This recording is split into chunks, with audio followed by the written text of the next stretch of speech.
the octagon, fire to the studio mics. Tune in weekly, we're dropping the spikes. Analyzing every punch, every kick that lands. Maniacs in the game, playing with fans' demands. Ken's got the insight, Joe's got the flair. Mapping out the fights will take you anywhere. So grab your popcorn, buckle up tight. This is a Huddle Sports Network broadcast. You can find us on Roku TV, Amazon Fire TV, Facebook, and of course YouTube. Get all your NFL news here first. What's up, guys? We're back. Had a little hiatus. You know, life happens. And, sometimes we got to roll with the punches. So, but we're back. And what a big week to be back, right? Like, oh, absolutely. You know, I was really, man, it sucks we couldn't have a show last week to really, like, talk about this Strickland-Chimaev fight. But nevertheless, I mean, the Strickland-Chimaev fight happened.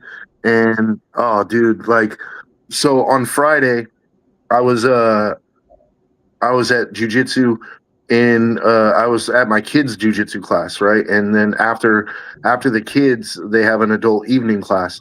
So all the guys were coming in, you know, I'm saying what's up to the guys, whatever. And we're talking about me and Professor were talking about the fight, and I was like, dude, I think Strickland's gonna win.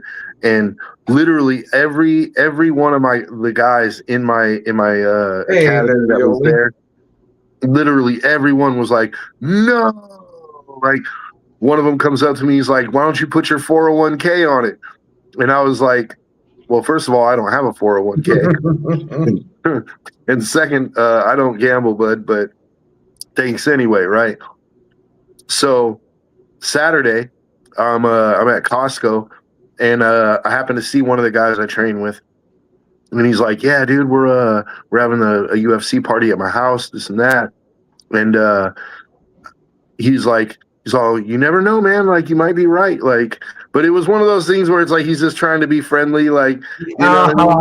No, he's totally cool. Like, he's a cool cat. Like, I appreciated the gesture, but it's like, I could still tell, like, come on, bro. Like, everybody's like riding the Hamzat train, and that's fine, dude.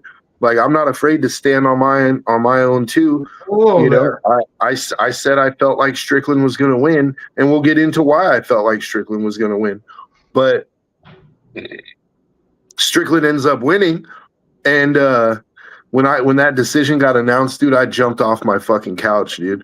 My wife's like, why are you so excited? Because I'm not like the biggest Strickland fan in the world, you know what I mean? Like, I like Strickland. You know, he's an excellent fighter, but he's not I'm like up there with you. Like, Strickland ain't my favorite fider by any means, but I do like the guy. Just like I liked Hamzat too. I like Hamzat too, but I jumped off the couch because I was like, man, it's going to be a good day at the gym on Monday, bro. When I walk in, I'm going to take a fucking victory lap, you know? So sure enough, I walk in on Monday, and the guy who was like, hey, why don't you put your 401k on it? He walks in, and I'm like, hey, it's a good thing that we didn't bet, because you'd be working till you were 90, bro. Like, you know, he's like, yeah, he's like, I don't even know what happened, man. He's like, you know, Chimaev, I don't know what happened, bro. And I was like, I could tell you what happened. Like, because I saw it coming, dude. Like, when this is why I wanted to do a show so badly last week, is because that fight, it had the vibes to me of Juliana Pena versus Amanda Nunes 1. Even though the odds were not quite as bad, they had Hamzat as a 5-1 favorite, dude. Like, I'm sorry, but I felt like I was the only one who's seeing. We're talking about the Hamzat Chimaev versus Strickland fight. Specifically right now, we're talking about the odds, how lopsided the odds were. And I felt like, am I the only one who sees how close this fight actually is on paper? Like, you know, there was so many people riding the Hamzat train, dude, like drinking the Kool-Aid, and like 5-1, bro. Like, even if you think Hamzat's going to win, like 5-1 odds, bro. Like, hey, that's no. We just got your comment up. Whatever you're doing there, Motown Mitch, that's how you need to do it. Because we haven't seen your comments for a while. Yeah. How's it going, bro? but yeah, dude, like the odds were the first thing that like kind of pushed me to where I was like, this just doesn't seem right. And it wasn't even so much like, so I thought Strickland had a chance because of his takedown defense, right? Like I thought that gives him a chance in this fight. And you'll remember weeks and weeks ago, you and I were talking about it, and I said Strickland is this division's only hope. Like if Strickland does not beat Khamzat, nobody's beating Khamzat, right? Like I said that. I said if Strickland doesn't beat Khamzat, he's going on a long run, right? So when I saw the odds, that's what really like threw me off. I was like, dude, like he's just getting no respect, right? And the odds were so lopsided in my opinion that I was like, dude, this is ripe for an upset. Like Vegas they know what they're doing here, dude. They're drawing all this money in on Khamzat. Something fucky is gonna happen, dude. Like, you know, and I want to be clear. I'm not saying that the fight was fixed or anything. Like, I thought it was a good fight, and you know, I thought Strickland pulled it out. Well, don't forget too that Hamza had a major weight cut that he had to do to make weight for this. And we're gonna get into that. But first, I wanted to talk about the odds. I'm tying it. Yeah, that's what I'm tying in with the odds. Is I think that they had a bit of inside information with that, and that's kind of why you saw him balloon a bit towards the end. But why would they make Khamzat a bigger favorite when he's having trouble with the weight cut? To draw all that I see what you're saying. To draw all that extra money in. I mean, it's plausible. You know, Vegas certainly doesn't have any scruples. But yeah, so let's talk about the actual fight. Like the odds being what they were, I felt that it was ridiculous that the odds were as high as they were against Strickland. But the fight itself, like it was an interesting fight, right? Like it wasn't what we expected in some ways, and then it was what we expected in some ways, right? Like we expected we expected an absolute war, a bloodbath, right? Because these two allegedly hate each other so much. And then they come out and they touch gloves before the fight, and they're touching gloves before every round. And shit, that's awesome. That's what's up, man. Yeah, dude, they're touching gloves before every round, and it's like by about the second round, you're like, okay, they suckered us in. Like, you know, they were buddies this whole time. I don't know if they were necessarily buddies, but I would say that they definitely ramped up their hatred. I don't think that they like each other, but I think that was kind of more of a competitive not liking each other. Maybe so. To me, it seems like to me, it seemed like they knew what they were doing. They hyped up the fight. They sold the fight, and good on them, because the more you sell the fight, the more money you make, right? Like, oh, absolutely. So they were the main event. It's a title fight. Yeah, Hazmat there had said that this was the most money he's ever made for a fight. Yeah, exactly. That's what I'm saying. So, like, you get more money. He got his career payday. The weight cut did make a big difference in the fight, I think, because Khamzat originally was supposed to. There was talks that he was going to fight Yuri Prohashka at 205. So Khamzat was not cutting because he's expecting that he's going to fight Yuri, right? Then all of a sudden the Yuri fight falls through, and they're like, "Hey, we need you to fight Strickland in 2 months." And it's like, so now he's got to cut 45 pounds. Are we gonna say? Well, yeah, we'll touch on it a little bit. Yeah, a little bit. But so Khamzat, like, he has to cut 45 pounds, dude, and he didn't make weight.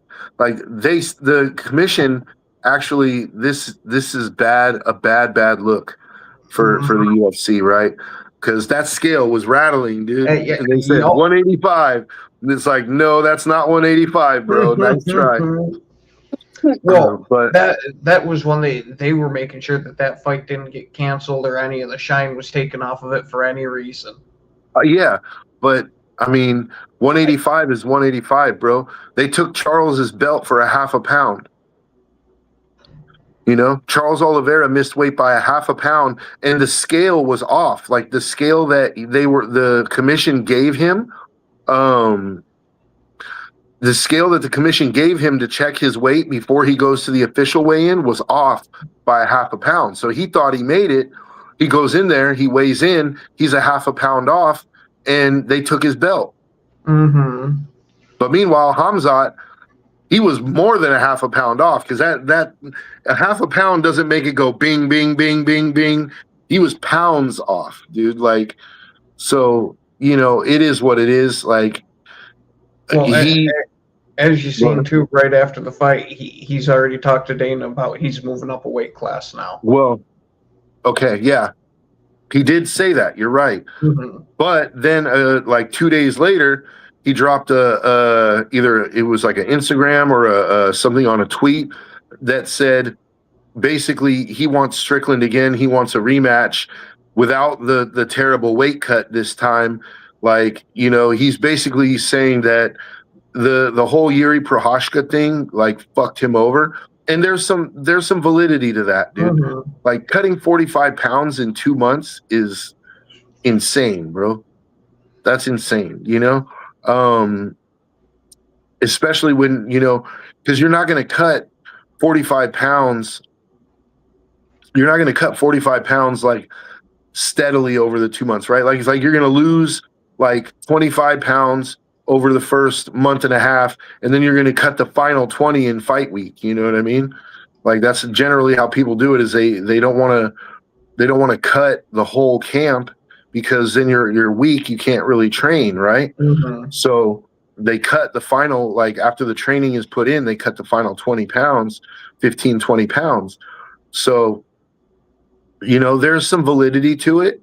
I wouldn't mind seeing a rematch, especially if Hamzat is able to have a full camp where he can, you know, cut weight properly and stuff. That would be interesting, because the first round was absolutely dominant for Hamzat, dude. Oh, yeah. After that first round, before Strickland went to his corner there, I'm thinking, holy shit, Strickland's going to be in for a rough freaking time. Now, granted, Strickland did absolutely outstanding defending that freaking choke, but I thought that one was a real rough one for him, and I thought that the rest of the night was going to go relatively just like that. But when he went to his corner and they said, this is exactly what we wanted, that it was the perfect round there, that's when it started to give me a little bit of a pause. And then when you seen him in the second round there, when Strickland was able to get the reversal in the scramble there and actually end up in the dominant position on him. Yeah. See, that was my thing. When Strickland was walking back to the corner after the first round, I was thinking to myself the same thing that the corner was thinking. Like, Hamzat just gave you the best he had. He's never going to be fresher in this fight than that first round, and he couldn't finish him. So I was like, the farther this fight goes, the better it's going to be for Strickland. Now, I'm not going to sit here and lie my ass off and act like I thought the next round was going to go the way it did, because I certainly didn't, right? Mm-hmm. I thought it was going to be more of the same. Like, I talked about it on Reddit, like in the Reddit MMA subreddit, like that if Strickland was able to take this fight into deep waters, he was probably going to be down 30-27 by the fourth round. You know, it was going to take like a late finish or a 10-8 round. Like, it was going to take something drastic, right? But that he could do it if he could gas Hamzat out enough from stuffing his takedowns or getting back up. Because stuffing takedowns, it saps energy. But what saps more energy is letting the guy use his energy to take you down and then just getting right back up. Mm-hmm. You know what I mean? Like that. And that's what Strickland was doing. And But it was interesting after that second round, Hamzat really moved away from the wrestling and he was content to just try to box it out with Sean. It was like he wanted to go on his ground and fight him on his ground. I thought that was a very interesting strategy, but I don't think that it was necessarily Hamzat's strategy as much as when I was watching the fight, one thing I was watching was Strickland's feet because I wanted to see, is Strickland going to walk forward? Is he going to be backing up? But one thing I noticed, and I was thinking in my head, like, he's got to do this if he's going to be successful, is he has to keep his feet off that black line, dude. Like, every time his feet get to that black line, that's the danger zone where Hamzat can shoot him into the cage and then work on his takedowns. So if you go back and watch that fight again, you'll notice that when they're boxing, every time Strickland's foot, his back foot, gets within a foot of that black line, he pivots and goes, like, he turns to get an angle and take the center of the octagon back, right? Like he turns and then sidesteps, and now all of a sudden he's not on the black line anymore. You know, like, I thought he did a masterful job with his feet. I've seen Henry Cejudo and Kamaru Usman, they have their podcast. And they're after the fight, they're like, yeah, I rewatched the fight, and I think Hamzat won. Dustin Poirier, man, this pains me to say it too, because I love Dustin, man. Dustin's my boy, but Dustin is sounding real salty right now. Like, he put a lot of money on Hamzat, and because he's just like, no, I just don't get it. Like, Hamzat won, and like they sat down. It was Chris Weidman, Dustin, Jorge Masvidal, and Dean Thomas. They sat down all together and they watched that fifth round, and it was like every time Strickland would land a shot, like, Dustin wouldn't say nothing, but then, like, the second that Hamzat would land a jab, he's like, oh, see, look, he landed there. Oh, look, there's the takedown. Oh, Hamzat's winning this round, guys. Hamzat's winning this round. And I was just like, no, he's not. And everybody else was like, no, he's not. Like, he was winning the beginning of the round because he shot in early. He got a takedown early, right? But, yeah, dude, it pains me to say it, but Dustin was definitely biased in that fight. And makes you wonder if him and Strickland have any kind of beef. I think that Dustin probably doesn't like him because of the shit he says, Somebody on the YouTube comments said Dustin is a liberal, and that's why he doesn't like Strickland because of the political shit that Strickland says. If Dustin's a liberal, like, that really sucks. It changes somewhat how I feel about him. Like, I love the guy as a fighter, but I expected him to be more objective than that. Like, you have your fight picks, right? And that's fine. We all have our fight picks. We all think this guy or this guy is going to win for this certain reason, right? But to deny what's right in front of your face, like, to purposely gloss over every shot Strickland lands, like, it's kind of like, come on, bro, your bias is showing, But anyway, did you feel that the right guy got the decision? Yes.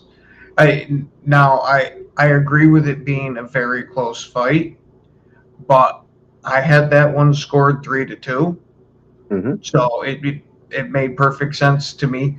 I even wouldn't have been against it being a unanimous decision, but the split decision makes perfect sense because it was a very close fight. Yeah, I thought a split decision was not only acceptable but warranted, considering how close the fight was. I think a unanimous decision, I wouldn't be against it, but I guess if it was a unanimous decision for Strickland, okay, I would be like, okay, all three judges saw it the same way, right?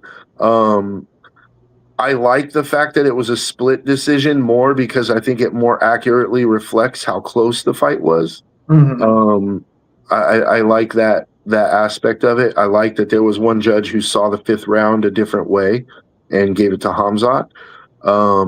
I wouldn't have been upset if Hamzat would have got the decision 3-2. Mm-hmm. It was that close.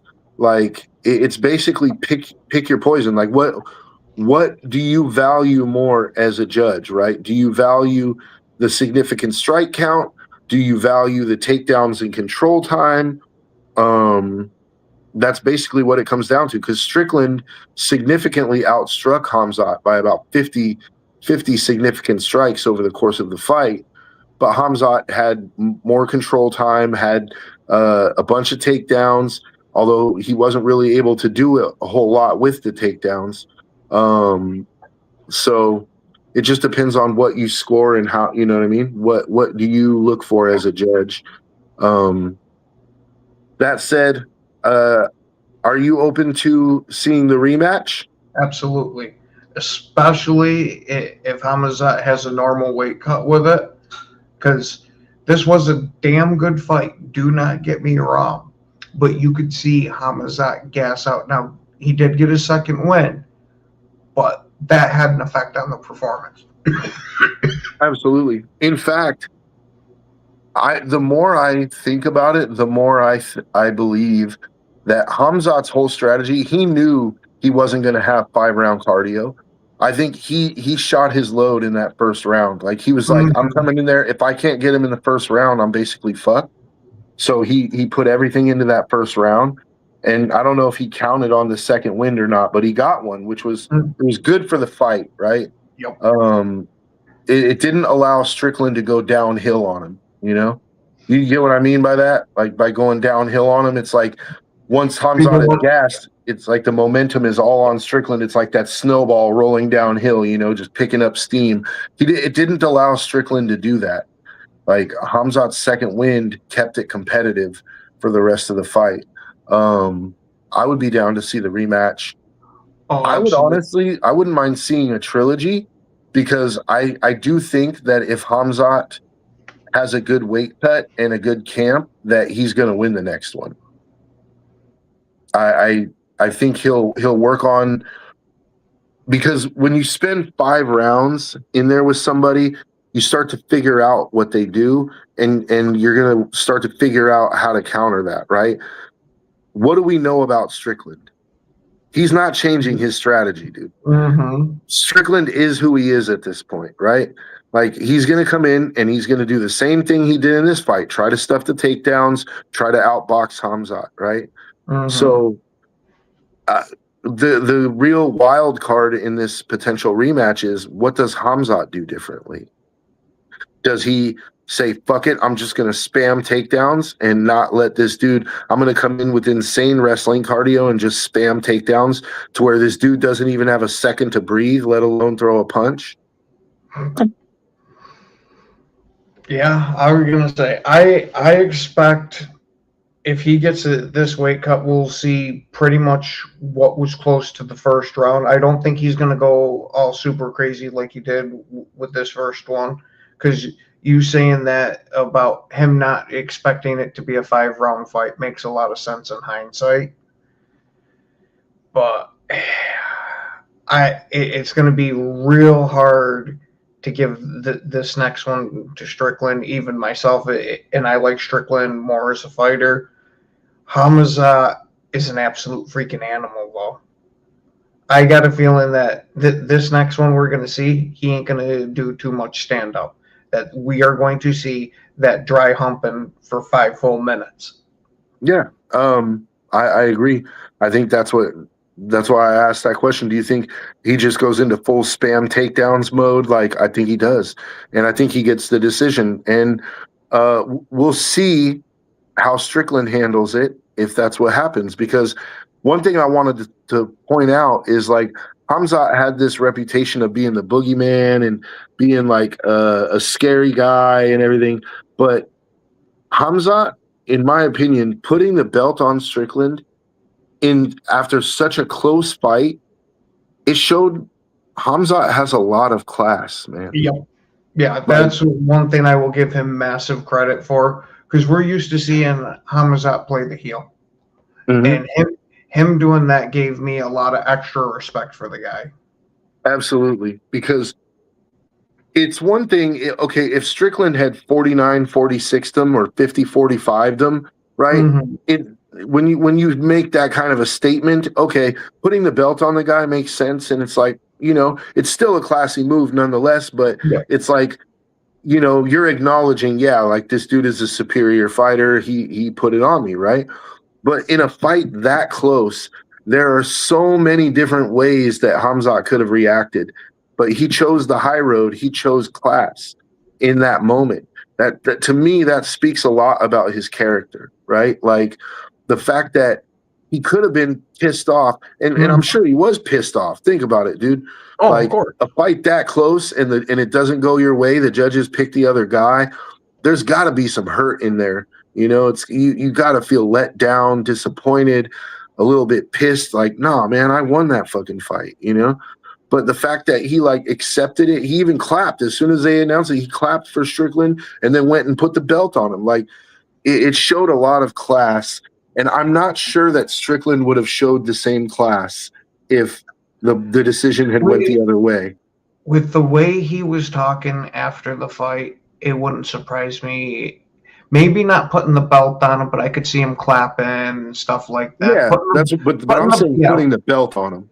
Yeah, that might be a step too far, but it wouldn't totally shock me either. All right.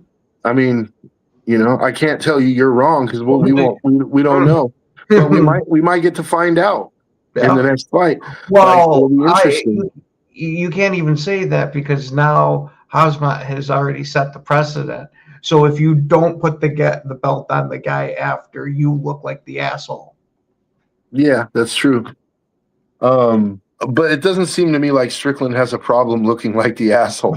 No. I think he quite enjoys looking like the asshole. Yeah. So, anyways, interesting times. There was also the Joshua Van fight, which was really good. That Japanese kid is fucking tough, man. Tyra, he is fucking tough. I felt so bad for that kid, though. Like, it's like watching a murder in slow motion, dude. And you just like, you want to stop the tape, but it's like, you're in a room, you don't have access to the VCR, dude. You know what I mean? Or to the DVD player to stop the tape. It's like you want to throw in the towel for the kid, but his toughness just wouldn't let him quit, dude. And I thought that fight took right years off his career, man. Oh, absolutely. Yeah, that you take an ass beating like that, it changes you in some ways, dude. So I don't know, man. But we have another card coming up next. I think next month is Pereira versus Cyril Gane, right? Let me check just to be sure. Because when they were doing the press conferences, they were hyping up the next event too. They had Gane and Pereira. The next numbered event is Freedom 250. Yeah, but then so then after that is Pereira and Gane, right? Yeah, let me see the exact date for it. Or maybe it's at Freedom 250.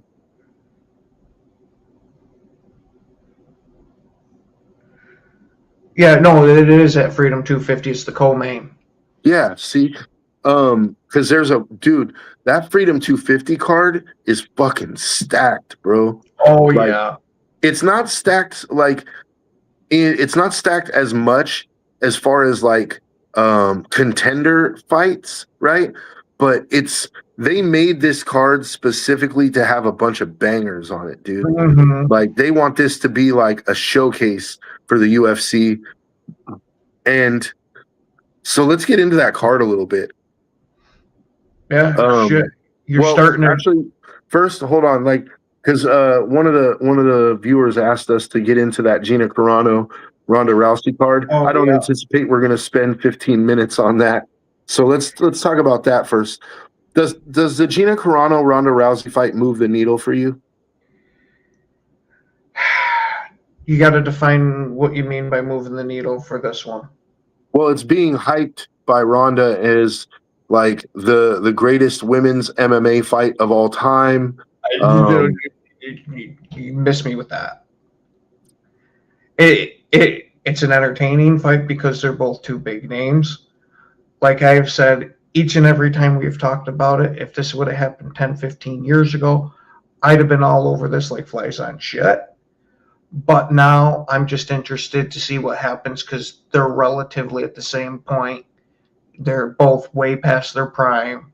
And I want to see now how juicy Karana is. Or no, not Karana. Yeah, I was gonna say Ronda. Ronda Gills, is bro. I mean, I stroked out there for a second.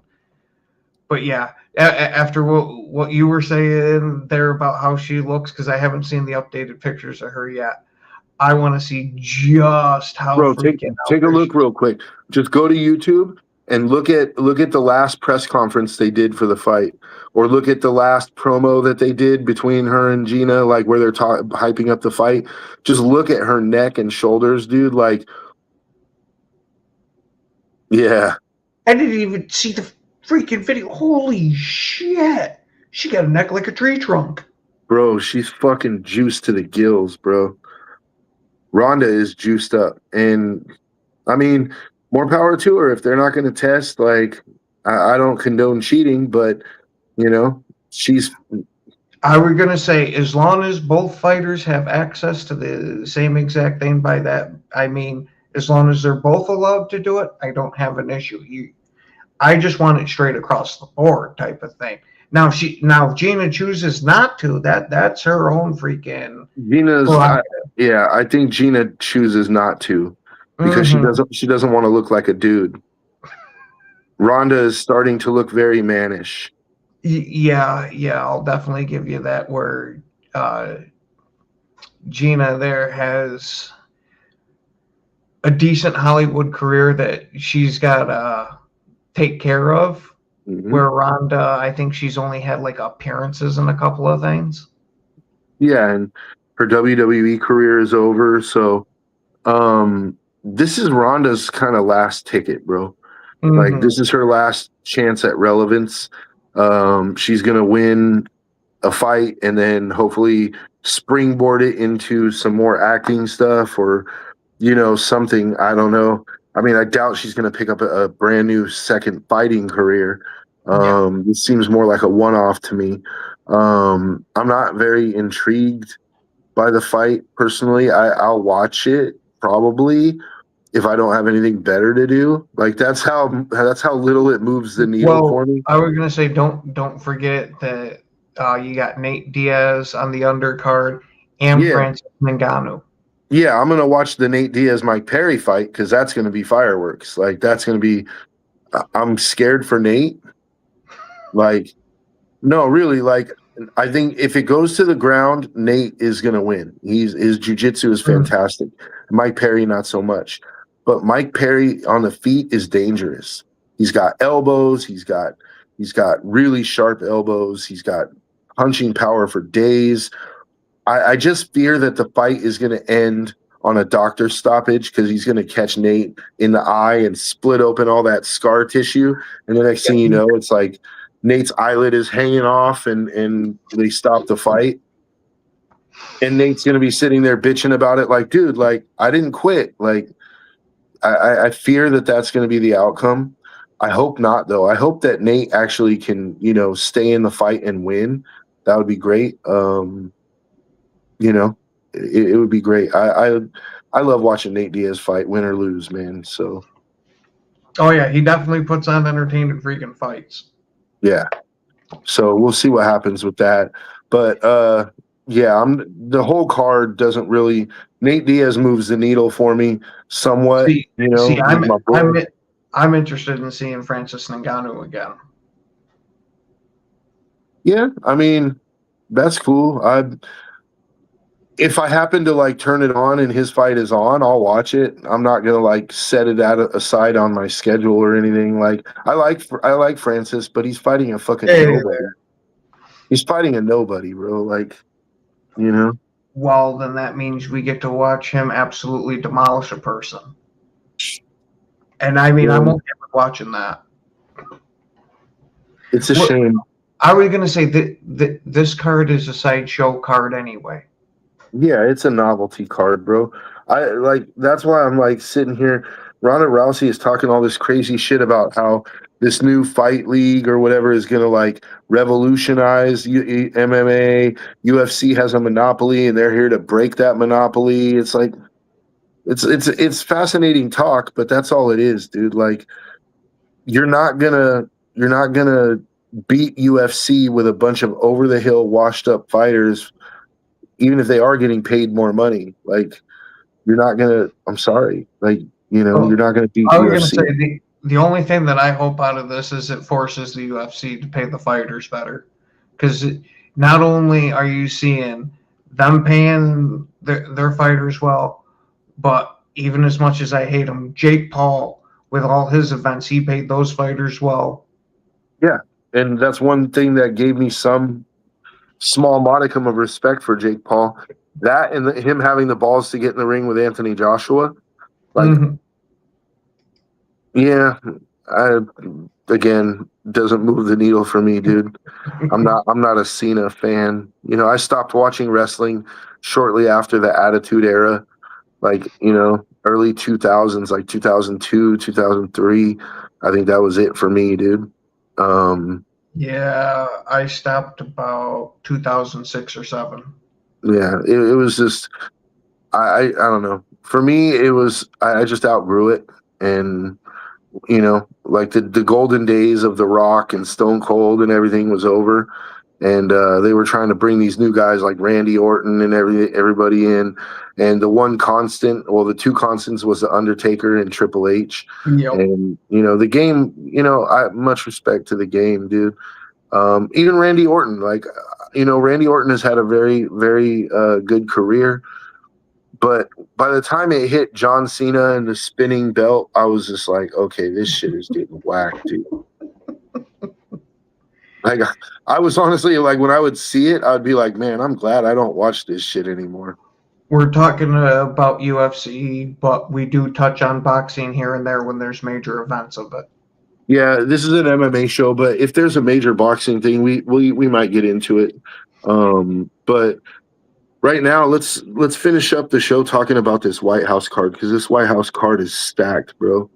Yeah. Hey, what? I just got to know, what does Cranty Roblox mean? I know what Roblox is. It's a game my kids play, but what is Cranty? Is that your name?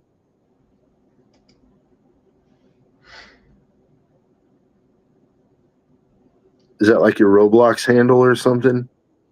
That would be what I would assume. But for UFC Freedom 250, you start out with Diego Lopez versus Steve Garcia. Yeah, this is going to be a banger, but it's Garcia doesn't really. Oh, okay. Garcia doesn't really have a chin, but he's got good power. Whereas Diego Lopez has a fucking titanium chin. And so for me, this is a fight. Look, I hate to say it this way, because I like Diego Lopez, but I actually hope he loses this fight. Really? Yeah. Because think about it. If he wins, guess what we're going to be seeing? Volkanovski versus Lopez 3. And it's like, I don't need to see that fight again, dude. Volkanovski has already dominated him, 50-45'd him twice, bro. Like, how many more times do we need to see Volkanovski whoop this dude? Like, he just doesn't have the athleticism that's needed to beat Volkanovski. Until Volk retires, Diego Lopez is not going to be a champ. Now he might be a champ someday. Yeah, pretty much you're looking at him as like the gatekeeper. If he keeps fighting the way, like, he's basically being relegated, he's being forced into that role of a gatekeeper, because how many title shots can you get, bro? Like, against the same champ, Like, but see, that's the problem for Diego Lopez, is he's not really a gatekeeper. He's a top contender. He'll go lose to Volkanovski, but then when they match him against the top 5 guy, he'll beat the top 5 guy. So now it's like, what do? We have to give him another title shot. So he goes and he gets 50-45 again, and then like they go down, like he'll fight down the rankings again. He'll beat that guy, and it's like, so he's good enough to beat all the top contenders. He's just not good enough to beat Volkanovski. So. Yeah. And just to answer their question real quick is we do actually do football podcasts too. We have the morning show that is 11 to noon Eastern, and then we have an afternoon show from 1 to 2 Eastern. Yeah. Okay. But, yeah, for me, I just would rather see somebody else fight for the belt. You know, I wouldn't mind seeing Diego Lopez fight Yair Rodriguez, though. Hey, why? Thank you. I wouldn't mind seeing him fight Yair, though. That would be an interesting fight. Mm-hmm. But yeah, I expect Diego Lopez to win, but I hope he doesn't, just for the sake of the featherweight division. Yeah, see, Diego Lopez is one of the fighters that I really like, and I'd love to see him win, just to get him propped up a little more. But like you said, Volk's got his number. I don't necessarily want to watch him just sit there and get his face beat in for 5 freaking rounds again. Just get danced around. Like, that's what Volk does. It's like, he just point fights him, you know? And Lopez isn't fast enough to connect with anything major, you know, anything to actually rock Volk. It comes down to, remember before the first time they fought, what did I say? I said, the only way Diego wins this fight is if Volk gets old overnight. Like, Volk has to, like, lose his timing and his speed overnight. We're going to say that's what the UFC is banking on. That's why they just keep giving them the same fight over and over. If one of these times is going to happen. I guess if that's what they're, that's what they're pinning their hopes on. But there's other contenders, I don't think they'll fare much better against Volk, though. If I'm being honest, John Silva, he already lost to Diego Lopez, although he was winning that fight until he got caught with that spinning elbow. He was beating the brakes off Diego, and then all of a sudden that spinning elbow landed, and that was it. But speaking of the fighting nerds, so the next fight, I don't know if it's the next fight on the card, but Mauricio Hufi is fighting Michael Chandler. Yeah, I'm definitely interested in seeing that one. So they asked Hufi at the press conference, are you, like, now that you're officially done with the fighting nerds, like, what is your approach, or what, you know what I mean? Are you officially done with the fighting nerds? And he said, yeah. He said, look, those guys are always going to be my friends. Like, I love those guys, but I just needed to do something different at this point in my career. I just needed, like, a different kind of training, So, yeah, Hufi is officially done with the fighting nerds. Cool. See, I didn't see that. Yeah. Are we going to start to see them fracture off more now? Because who was the member of the fighting nerds there that was backing them during the original spat of this? It was Pratis, I think. Or it was Pratis or Kaio. I think it was Kaio. Yeah, I think it was Kaio who was backing Hufi in that beef that he had with Silva, where it was like Silva was like, "Why are you going to train with the champion in my division? Like, why are you, like, that's bullshit." And he had a point, but I think that point was what made Hufi decide, like, you know what, like, I want to be able to train with who I want to train with. And if this is going to be an issue where I have to worry about you and the champion in your division, like, I'm not a featherweight. I'm a lightweight, Yeah, that's where I side with Hufi on that one, because to me, like, I get it with the whole, oh, you don't want your buddy training with your rival type of thing.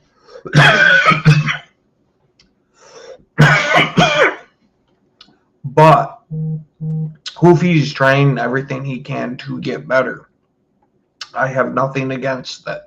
As long as he didn't give trade secrets away, that would be my only issue.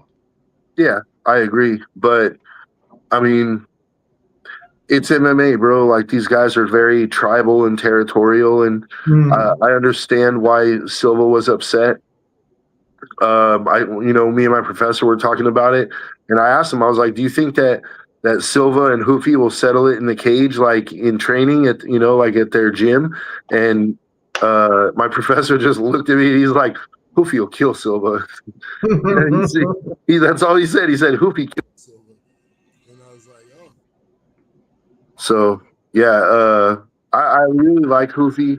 It sucks that he's leaving that he left the Fighting Nerds, but I'll still root for the guy. I think he has a really good chance of winning the title at 55 at some point, especially if Ilya goes to chase Islam. I think he has a shot, but he's fighting Michael Chandler, and no, I don't know who Yeah, that I was is. gonna say that don't ring a bell to me either. But if Hoofy goes, he's basically being set. The table is set for him, dude. Like, Michael Chandler at this point, he has like 2 UFC wins, bro, and like 8 losses or something. Like, he's lost to all the top guys at 55. It's like he's not even in the top 10 anymore. He's like, I don't know, 10, 12, 14. He's maybe not even in the top 15. Like, this is probably his last fight in the UFC, dude, if he loses. And I can't see him beating Hoofy. So, I don't know. Yeah, I'm not a big fan of Chandler myself. Yeah, me neither. This fight is tailor-made for Hoofy to just knock Chandler out. And, but it just, I don't understand, like, what does this fight do for Hoofy, though? Like, it gets him on the White House card, okay. It gets him a paycheck, but it's not moving him up the rankings. Well, unless he has a dominant performance. If he ends up with a good dominant performance, he should be able to at least move up a bit. Can you check the 55 rankings real quick? Yeah, I'll check that here in a second. But what I think a major thing of it is the insane amount of publicity that is going to come from this event and being one of the fighters on this card. I think this might be more to grow his fan base, especially with him splitting off from the Fighting Nerds. Now we'll get Hoofy his full own fan base type of thing. I'm speculating here of why it could be a reason for him, but I think that's a decent idea for it. Yeah, and Chandler is a known name, right? It's a good scalp to have as far as name, and it's a very winnable fight because Chandler is well past his expiration date, well past his best buy date. But I just don't know what it does for him in the division. Like, Hoofy's already in the top 10. He should be. He's 10. He's 10, and Chandler is what? 13. So you're fighting down the rankings, and you just, like, you're coming off. What was Hoofy's last fight? Against Fiziev. Yeah, he just beat Fiziev and finished Fiziev, who nobody finishes Fiziev, right? Like, that, I don't know, man. Like, fighting down the rankings doesn't make a whole lot of sense. Yeah, that's why I think it's more publicity centered with it. Of you want to make sure you get out there in front of everybody, because this is a spot where you're going to get a bunch of casual fans watching this event. Yeah, you're going to get a lot of eyeballs, that's for sure, dude. But let's talk about some of the other fights on the card. One of the fights that I'm looking forward to the most is that Derek Lewis Josh Hokett fight. Absolutely, especially with the freaking performance that Hokett put on the last time. Yeah, against Curtis Blades. But see, Derek Lewis is not Curtis Blades, bro. Derek Lewis KO'd Curtis Blades with one punch, an uppercut. Like, I feel bad for Hokett in a way. Like, Derek Lewis is another fighter who he's well past his prime. You know, the fight is winnable for Hokett, but if he gets touched, he's going to sleep, dude. And I mean, he showed an incredible will against Curtis Blades, right? Like, because, dude, that fight was back and forth. It's not like Hokett dominated him. That fight was a fucking war. Every time you thought, just when you thought Hokett was going to put him away, Blades would land some crazy shot and fucking rock Hokett. And then, like, dude, that was Rock'em Sock'em Robots, dude. Oh, absolutely. That was the most entertaining heavyweight fight that I think I've ever seen. Yeah. Now, I don't know if I quite label it the best, but it was the most entertaining. Most entertaining for sure. It was Rock'em Sock'em Robots. But that raises an issue, though, because you can't play Rock'em Sock'em Robots with Derek Lewis, dude. Like, so what is Hokett going to do? Is he going to wrestle him? Like, it's going to look – you get what I'm saying? Like, Hokett is kind of backed into a corner here because he's kind of forced – to go out there and play Rock'em Sock'em Robots, which is not in his interest because he's trying to build a name for himself. And he did that against Blades. He showed, like, he earned the respect of fans, right? Like, his shtick is super annoying. Super annoying. All this character play and everything, it's like, bro, I get it. And the poetry, like, I get it, bro. Like, you're trying to be memorable, but just go out there and fight. If your fights are memorable, people are going to remember you. You don't need the gimmicks, dude. But I get it. Like, the gimmicks put eyes on him. Yep. But his sound bites are terrible, though.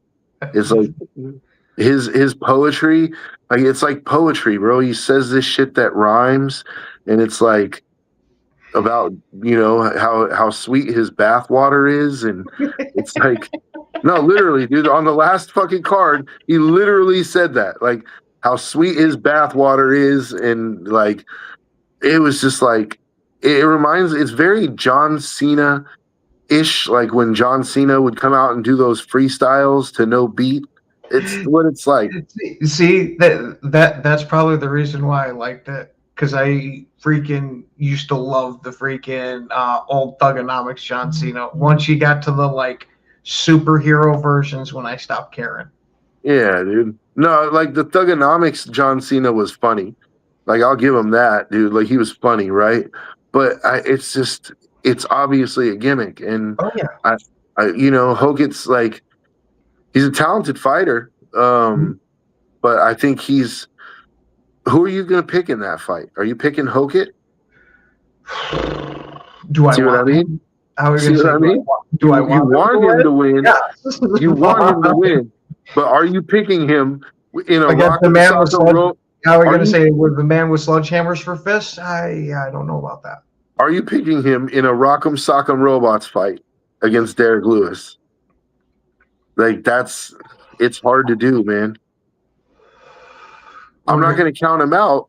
Oh, yeah, because I'm going to hope that he can carry on that chin from the last time of he's just getting rocked and not going down. Bro, having a chin at heavyweight doesn't matter, dude. Like, because it's like, it matters with the softer punches, but a heavyweight is 265 pounds. Just 265 pounds is more than enough to knock a guy out if it lands on your chin. You know, it's more than enough. You only need, like, what is it, 8 pounds of pressure on the chin or on to knock somebody out. So 265 pounds is more than enough. And they're not throwing with 265 because it's 265 plus their strength. So Derek Lewis is throwing somewhere around 700, dude. Like, you know what I mean? Because Francis Ngannou threw like 900. let's say Derek Lewis is like not Ngannou, but he's like 700, you know? Mm-hmm. Like, bro, do you think a chin is going to hold up to 700 pounds? Not conducively. You're going to have to play jigsaw with it after, but do you not think no matter what, it's going to be one entertaining fight? As long as it lasts. I don't see that fight. I don't see that fight getting out of the first round, dude. Yeah, but the last whole kit fight we didn't think was going to make it very long either. Yeah, I think that. Granted, I know there's a difference between the competition, but I'm saying he's got a little bit more than a snowball's chance. Yeah, but he's got to get out of the first round because Derek Lewis's knockout power goes down significantly when he's gassed, and his cardio has never really been his strong suit.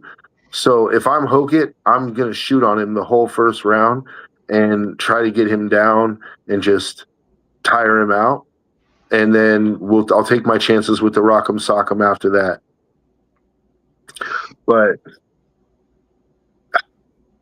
you got to be perfect. You've got to have excellent head movement, foot movement. You cannot get caught by Derek Lewis in the first round, and that's going to be tough to do. Mm-hmm. That's why I can't wait to see this fight. Yeah, it's going to be a very compelling fight. Very compelling fight. And that's not all, right? But wait, there's more, right? You got Sean O'Malley versus Zahabi. Yeah, this one is another one that I think is set up for Sean. I mean, it is kind of striker versus, well, it's set up for Sean, but it should be an entertaining fight. There's more than that, though. Oh, yeah. You got Alex Pereira and Cyril Gahn. No, but there's more than 5 fights on the card, right? Yeah. There's like 7 or 8 fights on the card. We passed over Bo Nickel and Kyle Dukas. Okay. Yeah, that'll be interesting. But, Bo Nickel lost a lot of his shine when he got kneed and knocked out by Rainier de Ritter. And then we got Alex. Let's talk about that fight for the last couple minutes, and then we'll talk about it more next week because we only have a minute and a half to get into it. But your preliminary thoughts: who are you taking in that Alex versus Gahn fight? I want to say Alex, but isn't this his first fight at heavyweight? That's kind of my issue there. Is I expect his power and even his speed to carry up, but you still kind of got to see it type of thing. And it's Cyril Gahn he's fighting. I want to see if Alex can get out of there with 2 eyeballs. It's a legitimate question, dude. I was thinking the same thing. I was thinking how long before he eye pokes him. But, my preliminary, I'm rolling with Alex because I think his power carries up, his speed carries up. Gahn is a kickboxer, a natural kickboxer. He's not a wrestler, which plays right into Alex's, wheelhouse. Like, this is going to be a stand-up heavyweight fight. But Gahn is dangerous. Gahn is the best striker in the heavyweight division. So they're not doing Alex any favors. They didn't give him like a soft touch to the belt, But it is unfortunately that time. We want to thank everybody for watching, and we will see y'all next week.